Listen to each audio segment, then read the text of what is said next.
Ezekiel 3-ാം അധ്യായം.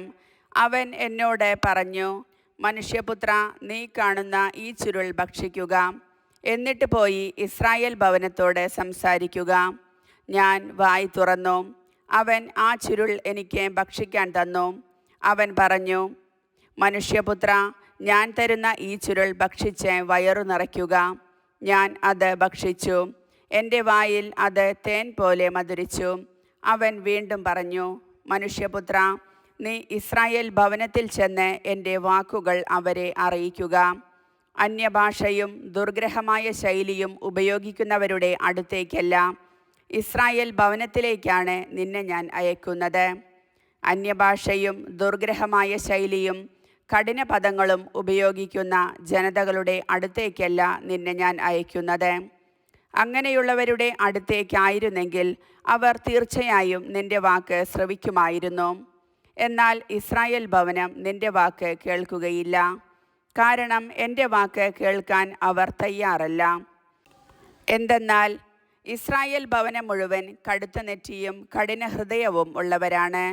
നിന്റെ മുഖം അവരുടെ മുഖങ്ങൾക്കെതിരെയും നിന്റെ നെറ്റി അവരുടെ നെറ്റികൾക്കെതിരെയും ഞാൻ കഠിനമാക്കിയിരിക്കുന്നു. തീക്കല്ലിനേക്കാൾ കടുപ്പമുള്ള വജ്രക്കല്ല് പോലെ നിന്റെ നെറ്റി ഞാൻ കടുപ്പമുള്ളതാക്കിയിരിക്കുന്നു. നീ അവരെ ഭയപ്പെടേണ്ട, അവരുടെ നോട്ടത്തിൽ പരിഭ്രമിക്കുകയും വേണ്ട. അവർ ധിക്കാരികളുടെ ഭവനമാണ്.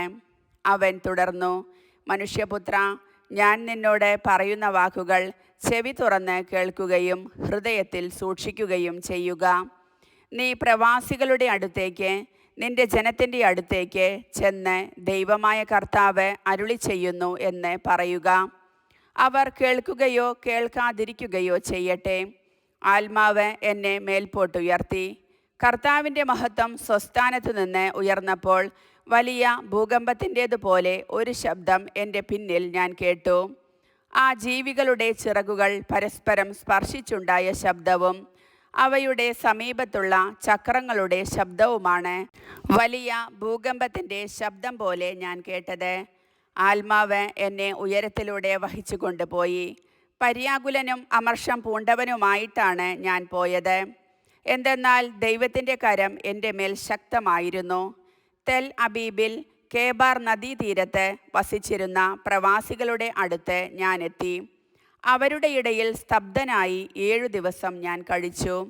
7 ദിവസം കഴിഞ്ഞപ്പോൾ എനിക്ക് കർത്താവിൻ്റെ അരുളപ്പാടുണ്ടായി, മനുഷ്യപുത്ര, ഞാൻ നിന്നെ ഇസ്രായേൽ ഭവനത്തിൻ്റെ കാവൽക്കാരൻ ആക്കിയിരിക്കുന്നു. എൻ്റെ അധരങ്ങളിൽ നിന്ന് വചനം കേൾക്കുമ്പോൾ നീ എൻ്റെ താക്കീത് അവരെ അറിയിക്കണം. തീർച്ചയായും നീ മരിക്കും എന്ന് ദുഷ്ടനോട് ഞാൻ പറഞ്ഞിട്ടും നീ അവനെ ശാസിക്കാതിരുന്നാൽ, അവൻ്റെ ജീവൻ രക്ഷിക്കാൻ വേണ്ടി അവൻ്റെ ദുഷിച്ച വഴിയെപ്പറ്റി നീ താക്കീതു ചെയ്യാതിരുന്നാൽ, ആ ദുഷ്ടൻ അവൻ്റെ പാപത്തിൽ മരിക്കും. അവൻ്റെ രക്തത്തിന് ഞാൻ നിന്നെ ഉത്തരവാദിയാക്കും.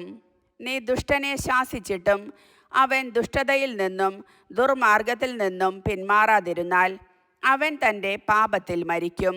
എന്നാൽ നീ നിന്റെ ജീവൻ രക്ഷിക്കും. നീതിമാൻ തൻ്റെ നീതി വെടിഞ്ഞ് തിന്മ പ്രവർത്തിച്ചാൽ അവൻ വീഴാൻ ഞാൻ ഇടയാക്കും. അവൻ മരിക്കും. നീ അവനെ ശാസിക്കാതിരുന്നതിനാൽ അവൻ തൻ്റെ പാപം നിമിത്തം മരിക്കും. അവൻ ചെയ്തിട്ടുള്ള നീതിനിഷ്ഠമായ പ്രവർത്തികൾ അനുസ്മരിക്കപ്പെടുകയില്ല. അവൻ്റെ രക്തത്തിന് ഞാൻ നിന്നെ ഉത്തരവാദിയാക്കും. പാപം ചെയ്യരുതെന്ന നിന്റെ താക്കീത് സ്വീകരിച്ച് നീതിമാനായ ഒരുവൻ പാപം ചെയ്യാതിരുന്നാൽ അവൻ തീർച്ചയായും ജീവിക്കും. കാരണം അവൻ താക്കീത് സ്വീകരിച്ചു. നീയും നിന്റെ ജീവനെ രക്ഷിക്കും. അവിടെ കർത്താവിൻ്റെ കരം എൻ്റെ മേൽ ഉണ്ടായിരുന്നു. അവിടുന്ന് എന്നോട് അരുളി ചെയ്തു, എഴുന്നേറ്റ് സമതലത്തിലേക്ക് പോവുക. അവിടെ വെച്ച് ഞാൻ നിന്നോട് സംസാരിക്കും. ഞാൻ എഴുന്നേറ്റ് സമതലത്തിലേക്ക് പോയി. ഇതാ, കർത്താവിൻ്റെ മഹത്വം അവിടെ നിൽക്കുന്നു. കേബാർ നദിയുടെ തീരത്ത് ഞാൻ കണ്ട മഹത്വം പോലെ തന്നെ. ഞാൻ കമിഴ്ന്നു വീണു. ആത്മാവ് എന്നിൽ പ്രവേശിച്ച് എന്നെ എഴുന്നേൽപ്പിച്ചു നിർത്തി എന്നോട് സംസാരിച്ചു. അവിടുന്ന് എന്നോട് അരുളി ചെയ്തു, നീ വീട്ടിൽ പോയി കതകടച്ചിരിക്കുക. മനുഷ്യപുത്ര, നീ ജനത്തിൻ്റെ അടുത്തേക്ക് ചെല്ലാതിരിക്കാൻ നീ കയറുകൊണ്ട് വരിഞ്ഞു കെട്ടപ്പെടും. നിന്റെ നാവിനെ ഞാൻ അണ്ണാക്കിനോട് ഒട്ടിച്ചു നിർത്തും. അവരെ ശാസിക്കാനാവാത്ത വിധം നിന്റെ നാവ് ബന്ധിക്കപ്പെടും. കാരണം അവർ ധിക്കാരികളുടെ ഭവനമാണ്. എന്നാൽ ഞാൻ നിന്നോട് സംസാരിക്കുമ്പോൾ നിന്റെ അധരങ്ങൾ തുറക്കപ്പെടും. ദൈവമായ കർത്താവ് അരുളി ചെയ്യുന്നു എന്ന് നീ അപ്പോൾ അവരോട് പറയണം. കേൾക്കുന്നവൻ കേൾക്കട്ടെ, കേൾക്കാൻ മനസ്സില്ലാത്തവൻ കേൾക്കാതിരിക്കട്ടെ. അവർ ധിക്കാരികളുടെ ഭവനമാണ്. കർത്താവിൻ്റെ വചനം.